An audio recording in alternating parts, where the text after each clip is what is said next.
предизвикаме кениците и тие од Етиопија. Етиопија, да. Цело време што го победуваат нашиот маратон. Да, Да, победи тие еден кузне колку македонец. пати газат. Да, ти да бидеш првиот македонец што ќе го победи Скопскиот маратон. Или има победено? Има победници. 21 победи Дарио Ивановски, а 2019 победи Александар Кираджиев. Така. Значи јас малце сум надвор од шемава со атлетикава и сам не толку со атлетиката, ама со скопскиве маратони со нашиве представници и мислев дека никогаш нема победено македонец, ама еве сега ти ми кажа дека имало. Мислев дека цело време некој од Кенија, од Епиопија тие се победуваат. И кој победи на Олимпијада се Етиопија победи. Па мислам дека Етиопија на маратон збориме, не на спринтовите. Не на спринтовите, на маратон, машка конкуренција. Да, мислам Етиопија победија. Или Етиопија или Кенија, нема други војци, тие се.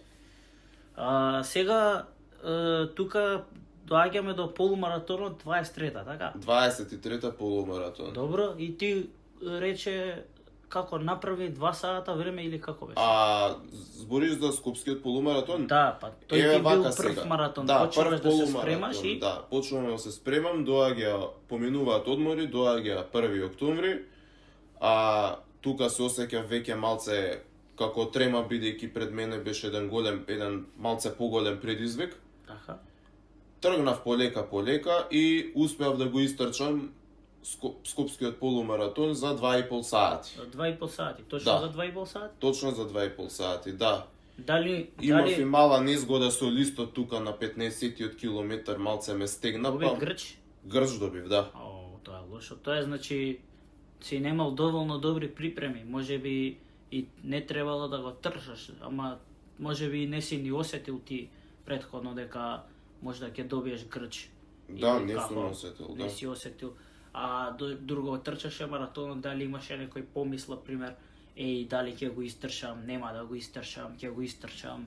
Немав ништо такво. Јас сосема се надевав дека ќе го истрчам и еве се исполни тоа. Значи, фокусот беше кон целта и немаше помисла и само напред газеше. Да. Супер. Кажи ми, сега натака, после полумаратонот, што се случува? Отидов 2023 во ноември месец на трката во Гевгелија, таа беше 10 километри. Да, памтам кога беше во Гевгелија. И таму што беше, што трчаше полумаратон? Таму има само детска трка, 5 километри и 10 километри. И ти трчаше 10? 10, највиш. Колку трчаше, што трчаше? Мислам, како времето, како се движеше, кое време го исполни? Таму направи време од 1 саат и 6 минути. Значи, полошо од твојот личен рекорд. Послабо малце беше Гевгелија и така мислам имаше месец дена поминато од полумаратонот, па и од полумаратонот кога ќе го истрчаш не се така толку силни нозете за да можеш да направиш личен, ако не се лаша. Месец дена прошле си имал време за рекавери да направиш. Ама зависи чим ти бил тоа првиот маратон, полумаратон.